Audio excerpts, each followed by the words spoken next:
भारतीय जनता पक्ष आणि RSS वाले असे म्हणतात आहेत की आम्ही असं 2029च्या सुद्धा निवडणुका जिंकू आणि 2034च्याही जिंकू अशी असणारी परिस्थिती.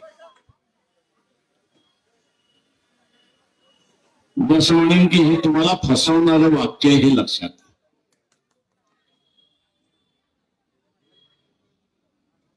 खासदार साहेब आहेत,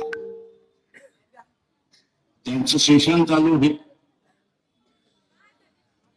नवीन सेशन ज्यावेळी चालू होईल तोपर्यंत एक नवीन युद्ध झालेलं असेल हे आपण लक्षात घ्या. ते युद्ध थांबवायचं असेल तर आपल्या सगळ्यांच्या हातात आहे हे आपण लक्षात ठेवलं पाहिजे. एवढे दिवस आपला असताना अमेरिकेशी भांडण झालं होतं का? तर नाही.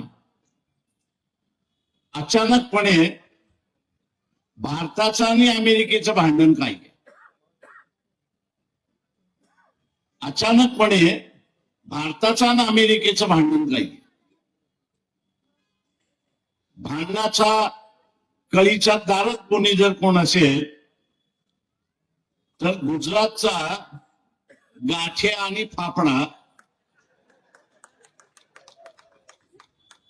गुजरातचे गाठे आणि फाफडा हे दोघे त्याला जबाबदार आहेत हे आपण लक्षात.